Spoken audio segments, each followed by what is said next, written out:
మన జానెడు పొట్ట బాగున్నంత వరకు మనకి ఏ ఇబ్బంది ఉండదు. అంతా సాఫీగా నడిచిపోతూ ఉంటుంది. అదే పొట్టలో ఏ చిన్న సమస్య తలెత్తినా ఇక మనకు సంకటం మొదలవుతుంది. అజీర్తి బాధలు అలాంటివే.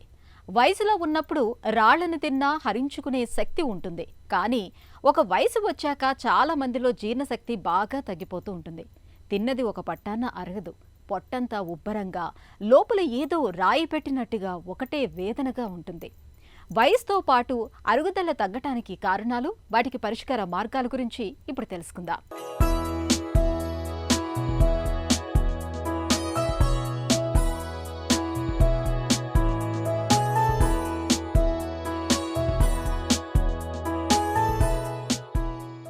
తింటే ఆయాసం, తినకుంటే నీరసం అనే సరదా మాట అందరం వినేదే. పొట్ట రాయిలా ఉంది, ఛాతీ మీద ఏదో బరువు పెట్టినట్టుంది అని వాపోతుంటారు చాలామంది. వీటన్నింటికీ కారణం అజీర్తి. తిన్నది జీర్ణం కాకపోవడం అనే సమస్య చూడడానికి చాలా చిన్నగా అనిపించినా తీవ్రంగా బాధిస్తుంది. కడుపులో ఏదో బరువును మోస్తున్న భావన కలిగిస్తుంది. మరికొందరిలో ఛాతీలో నొప్పితో దడ పుట్టిస్తుంది. చాలామంది తమ జీవితకాలంలోని ఏదో ఒక దశలో ఈ అజీర్తి సమస్యను అనుభవిస్తారు. కానీ కొందరిలో అజీర్తి బాధలు, అరుగుదల సమస్యలనేవి వయసుతో పాటు పెరుగుతూ వస్తుంటాయి.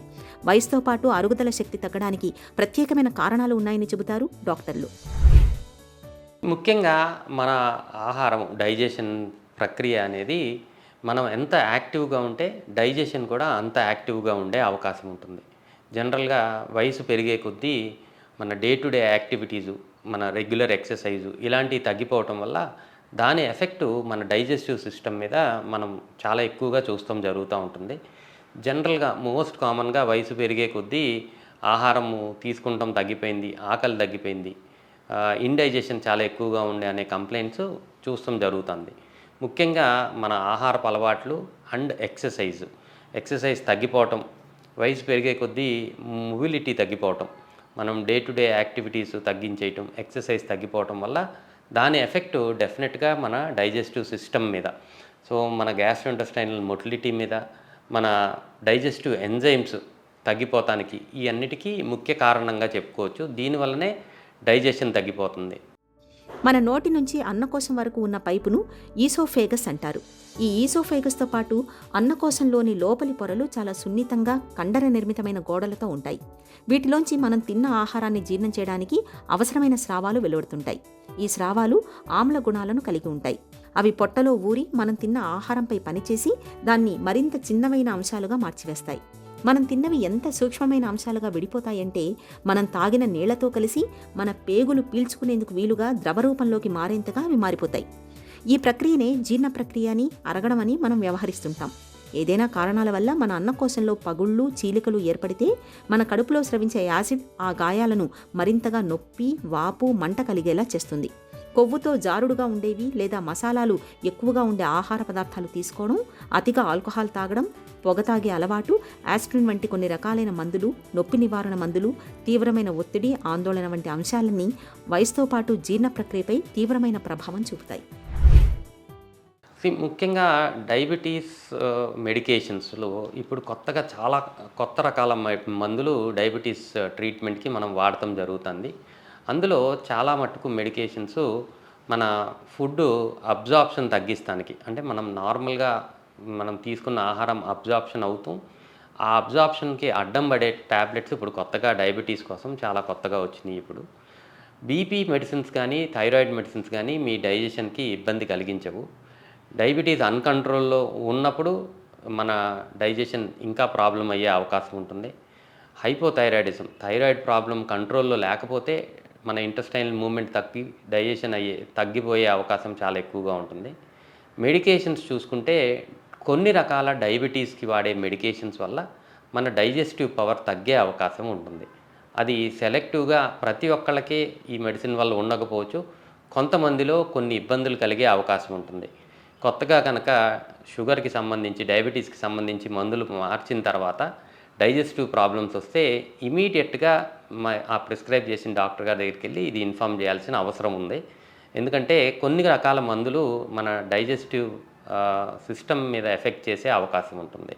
ఇది స్పెసిఫిక్గా డయాబెటీస్ మెడికేషన్స్కి వర్తిస్తుంది. ఈ depression, anxiety, multiple other psychological problems మన గ్యాస్ట్రోఇంటెస్టైనల్ సిస్టమ్ మీద వాటి ఎఫెక్ట్ చూపించే అవకాశం డెఫినెట్గా ఉంటుంది. ఎవరికైతే ఈ సైకలాజికల్ ఇల్నెసెస్ ఉన్నాయో వాళ్ళల్లో అబ్డామినల్ డిస్టెన్షన్, కడుపు ఉబ్బరము, కడుపు నొప్పి, ఇండైజెషన్ చాలా ఎక్కువగా చూసే అవకాశం ఉంటుంది. సో వయసు పెరిగే కొద్దీ ఎవరిలో అయితే ఆహార నియమాలు సరిగ్గా పాటించట్లేదు, రెగ్యులర్ ఎక్సర్సైజ్ చేయట్లేదు, వీళ్ళకే ఈ సైకలాజికల్ ప్రాబ్లమ్స్ ఎక్కువగా వచ్చే అవకాశం, వీళ్ళల్లోనే డైజెస్టివ్ ప్రాబ్లమ్స్ ఎక్కువగా వచ్చే అవకాశం ఉంటుంది. సో రెగ్యులర్ ఎక్సర్సైజ్ చేసే వాళ్ళల్లోనూ తినే ఆహారంలో యాంటీ ఆక్సిడెంట్స్ అంటే ఫ్రెష్ ఫ్రూట్స్, ఫ్రెష్ వెజిటబుల్స్ ఎక్కువగా ఉన్న వాళ్ళల్లో ఈ సైకలాజికల్ ప్రాబ్లమ్స్ వచ్చే అవకాశం తగ్గిపోతుంది. దాంతోపాటు గ్యాస్ట్రోఇంటెస్టైనల్ సిస్టమ్, మన డైజెషన్ కెపాసిటీ కూడా పెరిగే అవకాశము, ఈ ప్రాబ్లమ్స్ రాకుండా ఉండే అవకాశం చాలా ఎక్కువగా ఉంటుంది. అజీర్తితో బాధపడే వారిలో తరచూ కనిపించే లక్షణం ఛాతీలో నొప్పి. దీనివల్ల కొందరు తమకు గుండెపోటు వచ్చిందేమో అని అపోహపడి మరింత ఆందోళనకు గురయ్యే సందర్భాలు ఉన్నాయి. మనం తిన్న ఆహారాన్ని అన్నకోశంలోకి తీసుకెళ్లే పైప్ ఛాతీలో నుంచి వెళుతుంది. చాలా మందిలో కడుపు పూర్తిగా నిండిపోగానే పొట్టకు పైభాగాన ఛాతీలో నొప్పి వస్తుంటుంది. ఈ నొప్పి కొన్ని సందర్భాలలో చాలా తక్కువ నుంచి చాలా తీవ్రంగా ఉండవచ్చు. ఒక్కోసారి కొంత వ్యవధి తర్వాత మళ్లీ రావచ్చు. చాలా మంది ఈ అజీర్తి సమస్యను తమకు తామే పరిష్కరించుకుంటారు. ఇలా అనిపించగానే యాంటాసిడ్ మాత్ర తీసుకుంటుంటారు. దాంతో అది తగ్గిపోతుంది, మళ్ళీ ఎప్పటికోగాని కనిపించదు. అయితే ఈ అజీర్తి సమస్య 2 వారాలకు పైగా తగ్గకుండా అదే పనిగా కనిపిస్తూ ఉంటే మాత్రం తప్పకుండా డాక్టర్ని సంప్రదించాల్సిందే. మన డైజెస్టివ్ సిస్టమే కాకుండా సైకలాజికల్ హెల్త్, మన బోన్స్ హెల్త్, ఏజ్ పెరిగే కొద్దీ దాన్ని ప్రిజర్వ్ చేసుకోవాలి అంటే రెగ్యులర్గా ఎక్సర్సైజు, ప్రతి ఒక్క అవయవాన్ని మనం మూమెంట్ చేసుకుంటూ ఉండాలి. ప్రతిరోజు minimum stretching exercise and 30 minutes of walking అనేది ఏ వయసులో వాళ్ళకైనా సరే సజెస్టబుల్.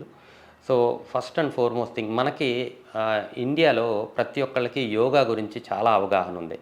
యోగా అనేది మనకి చాలా మంచి స్ట్రెచ్చింగ్ ఎక్సర్సైజ్ కింద మనం చెప్పుకోవాలి. ఈ యోగా రెగ్యులర్గా చేసే వాళ్ళల్లో ఈ డైజెస్టివ్ ప్రాబ్లమ్స్ కానీ, బోన్స్కి ప్రాబ్లమ్స్ కానీ, సైకలాజికల్ ఇష్యూస్ కానీ వచ్చే అవకాశం చాలా తక్కువగా ఉంటుంది. ఇవన్నీ మనం వయసు పెరిగే కొద్దీ చూస్తున్నాము.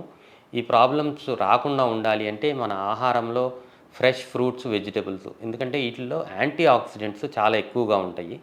రెగ్యులర్గా yoga and 30 minutes of brisk walking ప్రతి ఒక్కళ్ళు చేస్తే ఈ ప్రాబ్లమ్స్, డైజెస్టివ్ ప్రాబ్లమ్స్ రాకుండా, సైకలాజికల్ ఇష్యూస్ రాకుండా బోన్స్ స్ట్రాంగ్గా ఉంచుకోవడానికి దోహదపడుతుంది. అజీర్తి బాధల్ని దూరం చేసుకోవడం అనేది మన చేతుల్లోనే ఉంది. జీర్ణశక్తిని చక్కగా ఉంచుకోవడానికి ఆహారపు అలవాట్లలో కొన్ని జాగ్రత్తలు తీసుకోవాలి. ఆహారాన్ని త్వరగా తినకూడదు. మెల్లమెల్లగా ఎక్కువసేపు నములుతూ తినాలి. రాత్రి భోజనం నిద్రపోవడానికి కనీసం 2 గంటల ముందుగా తినేయాలి. ఇక పడుకున్నప్పుడు తలను కాస్త ఎత్తుగా ఉండేలా తలగడను కాస్త ఎత్తుగా ఉంచుకోవాలి. దీనివల్ల కడుపులో స్రవించిన గ్యాస్ట్రిక్ యాసిడ్ స్రావాలు ఈసోఫేగస్లోకి ప్రవేశించడాన్ని నివారించవచ్చు. పొగ, మద్యం అలవాట్లు ఉంటే తక్షణం మానేయాలి. స్థూలకాయం ఉన్నవారు తమ బరువును తగ్గించుకోవాలి. దైనందిన జీవితంలో ఒత్తిడిని వీలైనంతగా నివారించుకోవాలి. అజీర్తి సమస్యను తగ్గించుకోవడానికి మెడికల్ షాపుల్లో ఉండే యాంటాసిడ్ మాత్రలు వాడవచ్చు. కానీ అవి వాడుతున్నా 2 వారాలకు మించి అజీర్తి బాధలు తగ్గనప్పుడు ఆలస్యం చేయకుండా డాక్టర్ని సంప్రదించాలి.